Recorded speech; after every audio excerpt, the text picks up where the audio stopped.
The stories you are about to hear are original fiction, written for dark and quiet nights. Turn off the lights. Close your eyes. This is Erebveil. Story 1. The Watcher at Crater Lake.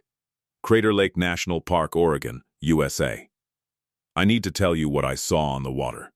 Not what I think I saw, not what I told myself I saw.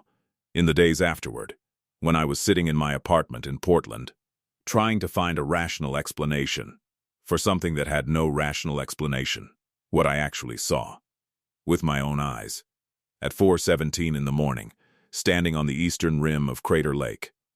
Alone. The lake was completely still that night. There was no wind. There was no sound. The water was black, and the stars reflected on the surface made it look as though the sky continued downward beneath you, as though there was no bottom, as though the lake went on forever, in both directions. It is the deepest lake in the United States, almost 600 meters deep. I thought about that. As I stood at the rim, I thought about what 600 meters of black water feels like from above. And then I saw the figure, standing on the surface of the water, approximately 200 meters from shore. Upright, facing me, perfectly still, not near the water, not in the water, on it. I watched it for 11 minutes. I know the exact duration, because I checked my phone the moment I first saw it, and again the moment it was gone. It did not move. It did not sink. It did not walk toward me. It stood. And then it was not there. No splash, no disturbance on the water, no ripple, no sound. One moment it was there, and the next moment it was not. I need to tell you how I ended up standing alone on the rim of Crater Lake at 4 in the morning, because what I saw on the water was not the first thing that happened that night. It was the last. I arrived at Crater Lake National Park on a Tuesday in September, the second week of the month, when the summer crowds had thinned, and the campground was half empty. I had been doing solo camping trips every September for 6 years. A week alone somewhere I had never been. No itinerary, no schedule, just a tent and a car and a week of silence. I pitched my tent at the Rim campground, cooked dinner over a camp stove, read until dark, and went to sleep at 10 o'clock. I woke at 2:45 in the morning. No alarm. No sound that I could identify. I simply woke. But not in the slow, confused way that I usually wake. Not reaching for the phone. Not wondering where I am. I opened my eyes, and I was completely and utterly alert. And I had a certainty, the kind that sits in your chest, not your head, that something outside the tent was looking directly at me, not passing by, not nearby, looking at me, through the tent fabric, through the dark, at me. I lay completely still for what I think was 5 minutes. The feeling did not fade. I want to describe it carefully, because I think the description matters. It was not the feeling that something might be outside. It was not anxiety working on an overactive imagination. It was the absolute physical certainty of being observed, the way you feel eyes on the back of your neck, in a crowded room. That specific, unmistakable sensation, that does not come from nowhere, and does not lie. Except I was alone, in a tent, in the dark, in a campground with no one nearby. I unzipped the tent and stepped outside. The campsite was empty. The other tents were dark and still. The trees around the campground were motionless. The sky was clear and full of stars. Nothing. I stood outside for several minutes. The feeling was completely gone. The moment I stepped outside, I went back into the tent. I lay down. The feeling returned immediately. I did not sleep again that night. At 3:30 I gave up, pulled on my jacket, and walked to the rim overlook. The walk took about 10 minutes. The path was well marked. I had a headlamp, but I did not need it, because the stars gave enough light to see the path clearly. I reached the rim and looked down at the lake. The water was black and absolutely still. The stars reflected perfectly on the surface. The rim drops away steeply on all sides. Standing at the edge, looking down at the reflected sky, you feel as though you are standing at the edge of two universes. I stood there for 40 minutes. The feeling of being watched did not come back. It was peaceful, the kind of deep, genuine peace that you only find in remote places at night. I felt completely calm. And then, at 4:17, I looked at the water. And the figure was there. It appeared without transition. The water was empty. I was looking at it, and then the figure was standing on it. No movement that I could detect. No approach from any direction.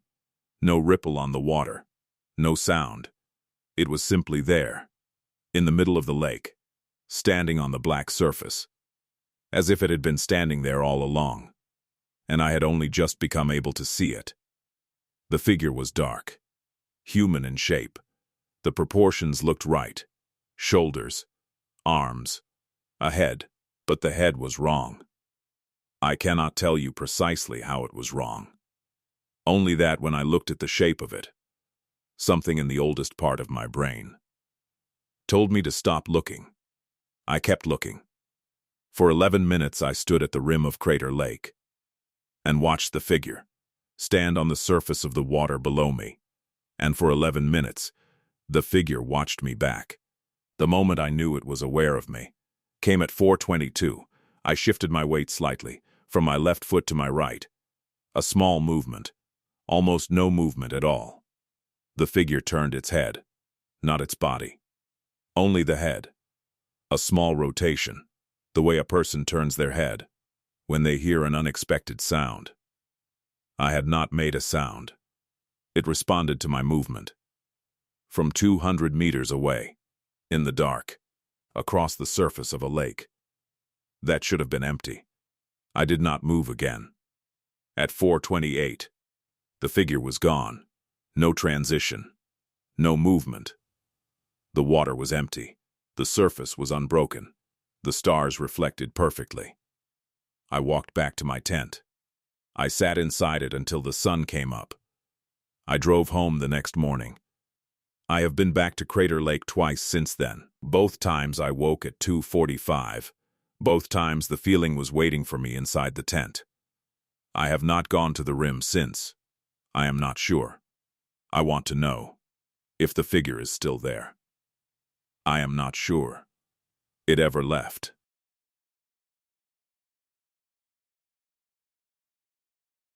Story 2. The Boreen at Ballycroy, County Mayo, rural Ireland. The following are entries from a journal, found on the kitchen table of an abandoned cottage, on a Boreen outside Ballycroy, in County Mayo, on the west coast of Ireland. 2 years ago. A boreen is the Irish word for a narrow country lane, a lane so small that the hedgerows on both sides grow overhead and touch each other in the middle, making a tunnel of branches and leaves, through which the light barely reaches the ground, even in summer. In winter, a boreen at night is one of the darkest places in the world. The cottage had been empty for 3 years, before a couple from Dublin bought it as a renovation project. The previous owner, a man named Cormac Hession, 64 years old, retired schoolteacher, had simply left. No forwarding address, no note, no explanation given to anyone in the village. His furniture was still in the cottage. His clothes were still in the wardrobe. His reading glasses were on the bedside table. His journal was on the kitchen table, open, as if he had just set it down. What follows are selected entries from that journal. I have read them many times. They do not get easier. March the 3rd. The nights here are something I am still adjusting to. I moved from Dublin 7 months ago, after 31 years of city living, and I still find myself lying awake, listening to the quiet. It is not a peaceful quiet. It is something different. It is the quiet of a place that existed long before people arrived, and will exist long after they are gone. There is a weight to it. I have not found the word for it yet. I heard something on the Boreen tonight. Just after midnight. Footsteps, I thought. But the rhythm was wrong. Far too slow. One step. A long pause. One step. Another pause. As if whatever was moving along the Boreen had all the time in the world. As if time was not something it needed to consider. March the 7th. I asked Mary Flannery at the post office whether anyone walks the Boreen at night. She looked at me for a moment before she answered. That moment told me more than her words did. She said, "No, no one walks the Boreen at night." Then she said, "What did you hear?" I told her. She nodded very slowly. The way someone nods when they are hearing something they already knew. She said, "Don't go out to look." I asked her why. She said, "Because it stops when it reaches the gate. And you don't want it to know. There is someone home." March the 14th. It has been at the gate 3 times this week. Always after midnight. Always the same rhythm. One step. A long pause. One step. I have been sitting in the kitchen with the lights off, listening. I do not know why I turn the lights off. It is not a decision I make consciously. I simply find myself in the dark when I hear it on the Boreen, as if some part of me understands. That darkness is the appropriate response. Tonight it stopped at the gate, the way it always does. Long pause. I sat very still. I did not breathe. Then the footsteps continued. Past the gate. Up the path. Toward the cottage. Slowly. One step. A long pause. One step. They stopped just outside the front door. I sat in the kitchen for 4 hours. I did not move. I did not make a sound. When the light came, I opened the door. There was nothing there. But the mud on the path, just in front of the doorstep, had been disturbed. 2 marks, side by side, deep, as if something had stood there for a very long time. March the 19th. I called my sister Oifa in Dublin. I told her I was thinking of going back. She asked why. I did not know how to say it, in a way that would not make her worry. I said, there is something on the Boreen, something that walks at night, something that has started, coming up to the house. She said, "Cormac, you are frightening me." I said, "Good. Then you understand." March the 22nd. It knocked. Once, at 1:47 in the morning. One knock. Slow and deliberate, the knock of something that is not asking to come in, the knock of something that is letting you know it is there. I did not open the door. March the 24th. It knocked again last night, 3 times. The same slow rhythm. One knock. A long pause. One knock. A long pause. One knock. I am writing this now because I need to write it down before I lose the ability to. I have not been sleeping. When I close my eyes, I hear it. The rhythm of it. One step. Pause. One step. I think it knows I am here. I think it has always known. Mary Flannery told me. It stops when it reaches the gate. I think she was wrong. I think it stopped at the gate. Because it chose to. March the 26th. I can hear it in the daytime now, not on the Boreen. Closer. March the 28th. I should leave. I know I should leave. I keep thinking, if I just open the door. Maybe it will. The entry ends there. The final entry is dated March the 30th. It is 2 sentences. It knocked again last night. I opened the door. That is all Cormac Hession ever wrote. He has never been found. The couple who bought the cottage, after 3 years of it standing empty, did not stay past the first week. The Boreen at Ballycroy is still there. The people who live nearby do not use it after dark. They have not used it after dark for as long as anyone can remember. If you ask them why, they will look at you for a moment before they answer. That moment will tell you more than their answer ever could.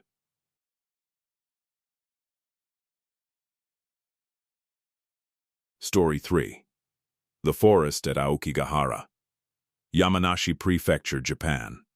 At the northwestern base of Mount Fuji, there is a forest called Aokigahara. It covers 35 square kilometers of dense Japanese woodland. The trees grow so close together that in certain parts of the forest, the canopy is so thick that at noon on a clear day, deep inside Aokigahara, it looks like midnight. The forest grows over a bed of hardened lava.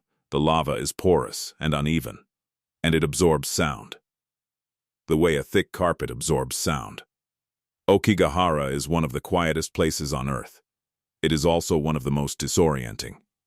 Compasses do not work reliably in parts of the forest. The magnetic iron in the volcanic rock pulls the needle toward the ground. The canopy blocks the sun, so you cannot use light to navigate. The forest floor looks the same in every direction. Many people who have entered Aokigahara without a guide have become lost. Some of them were found, some were not. This is a story about a wildlife photographer named Yuki Tanaka, 31 years old, experienced, careful, who entered Aokigahara alone on a morning in November to photograph the winter light in the forest. She had a compass. She had a detailed map. She had done her research. She had told someone where she was going and when to expect her back. None of it helped. Yuki entered the forest at 8 in the morning. The first hour was everything she had hoped for. The winter light came through the canopy in pale, thin shafts. The volcanic ground was carpeted in deep green moss. The silence was extraordinary. She described it later as the most complete absence of sound she had ever experienced. Not peaceful silence, not the silence of a quiet room, the silence of a place that has never needed sound. She moved deeper into the forest. At 9:40, she stopped to photograph a section of particularly dense woodland, where two trees had grown so close together that their trunks had fused. They had grown into each other over what must have been centuries. It looked, she said, like they were holding each other. She took the photograph. She reviewed it on the camera screen.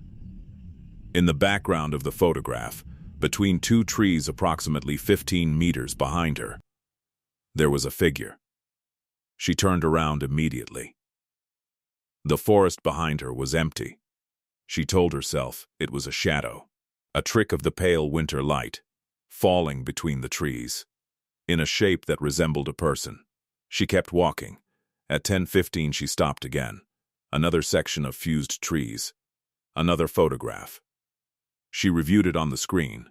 The figure was there again, closer this time, perhaps 10 meters behind her. She turned around immediately. Nothing. She looked at the photograph carefully. She enlarged it on the screen. The figure was not a shadow. It was a person, standing between the trees, facing her, wearing white. Yuki tried to leave the forest. She checked her compass. The needle was rotating slowly in a full circle. It was not pointing in any direction. It was simply turning. She checked her map. She had been walking north. She was certain she had been walking north. The map told her she had walked southeast. She had moved deeper into the forest. She sat down on a large moss-covered rock and made herself be still. She told herself, stay calm, stay in one place. People who become lost in forests and remain still are found. She stayed still for 20 minutes. In those 20 minutes she heard nothing at all. Not wind, not birds, not the distant sound of the road. That she knew was somewhere nearby. And then she heard, from somewhere very close, within 10 meters, she estimated, a single footstep on the volcanic rock. One deliberate step, and then silence again. Yuki did not turn around. She told herself very firmly, do not turn around. She raised her camera and took a photograph of the forest in front of her. She looked at the screen. In the photograph, caught in the lens flare of the pale winter light, she could see the reflection of what was behind her, the figure in white, standing 3 meters away, looking directly at the camera. Yuki stood up slowly. She began to walk. Not running. Walking. She told me later that she understood instinctively that running would be wrong. She did not know why she understood this. She simply did. She walked. She did not check the compass. She did not check the map. She walked in the direction that felt most like out. And she did not stop. And she did not look behind her. At 12:40, she stepped out of the trees. Onto the road, she sat down on the ground. And did not move for a long time. She told me two things when she described what happened. The first was this. She checked the photographs when she reached her car. The figure in white appeared in 7 of them, each time closer than the time before. In the final photograph, the one she took from the rock, the figure was close enough that she could see its face. She deleted all 7 photographs. She was not willing to look at the face again. The second thing she told me was this. When she stepped out of the forest onto the road, she heard, from just inside the tree line, 1 step, and then nothing, as if whatever had followed her for 4 hours had stopped exactly at the edge of the trees, as if the edge was a boundary it would not cross, or perhaps had not yet decided to cross. Yuki still works as a photographer. She still photographs forests. She has not returned to Aokigahara. She told me she checks every photograph, the moment she takes it now. Every forest, every photograph, immediately. She says most of the time. There is nothing there. Most of the time.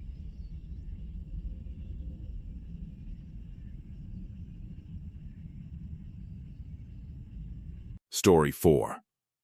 The Night Shift at Poveglia. Poveglia Island, Venice, Italy. There is an island in the Venice Lagoon that the Italian government has kept closed to visitors for most of the past century. It is called Poveglia. It is a small island, half a kilometer long, reachable by boat in 20 minutes from Venice, visible from the mainland on a clear day. It has been many things. A military outpost in the 14th century, a quarantine station for plague victims in the 18th, a psychiatric hospital in the 20th. The hospital closed in 1968. The island has been officially uninhabited since then. There are records of what happened on that island during its years as a hospital.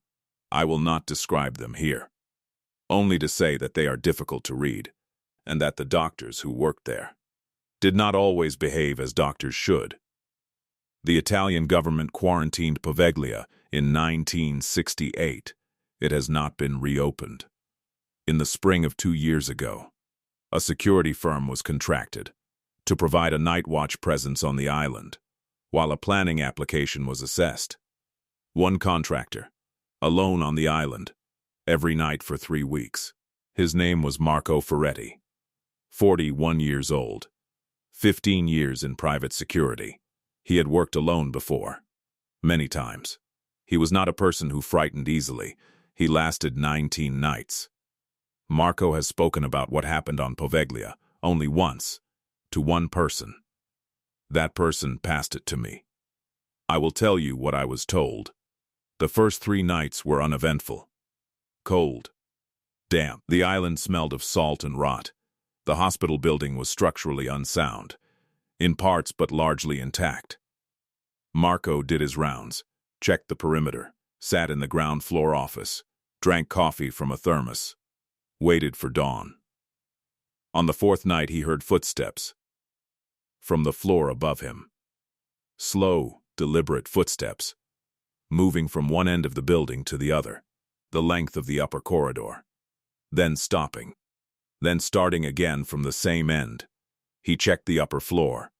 Empty. Every room, every corridor, every corner, empty. On the 5th night the footsteps returned. Marco did not go upstairs. He sat in the office and listened. He timed them. Approximately 90 seconds to walk the length of the corridor. A pause of perhaps 30 seconds at the far end. Then back. 90 seconds. 30-second pause. Back again. He counted 11 complete passes. Before the footsteps stopped at 3 in the morning, He wrote the time in his log. He wrote, upper floor, footsteps, 3 hours, stopped thram. He did not write what he thought it was. He wrote only what he heard. On the 6th night they started again. Same time, same rhythm, same corridor. On the 10th night Marco began to notice something. The footsteps were changing. Not the rhythm, not the speed, the direction. On the first nights, the footsteps moved from one end of the corridor to the other. And back. End to end. Predictable. On the 10th night, the footsteps stopped at the top of the stairs. Marco sat in the office below. He did not move. The footsteps stood at the top of the stairs. For a very long time. Then they went back down the corridor. On the 11th night they stopped at the stairs again. Longer this time. On the 12th night, Marco heard a single step on the stairs. Just one. Then silence. Then back to the corridor. Marco called his supervisor on the 13th night and asked to be replaced. His supervisor asked why. Marco said, "There is something in the building."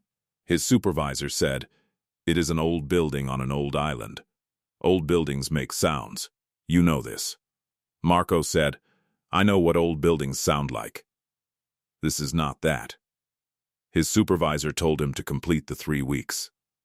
Marco went back to the office. He sat down. He opened his log. He had 14 pages of entries. Every night documented. Every time the footsteps started. Every time they stopped. Every change in pattern. He read through them. And he realized something he had not seen before. Each night the footsteps started, 2 minutes earlier than the night before. Not approximately. Exactly. 2 minutes earlier. Every single night. Without exception. He calculated forward. On the 19th night, the footsteps would start at midnight. On the 21st night, his last scheduled night on the island, they would start at 7:56 in the evening, before dark. Marco completed his log entry for that night. He noted the calculation. He noted what it implied. Then he wrote one final line.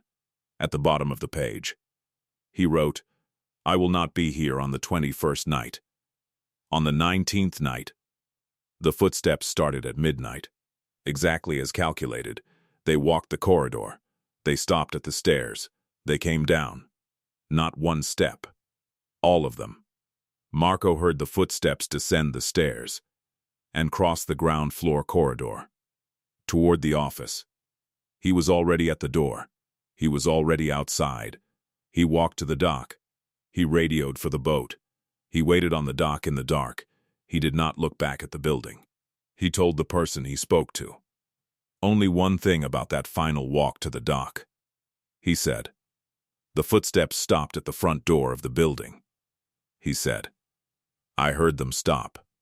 He said, "And then I heard the door open."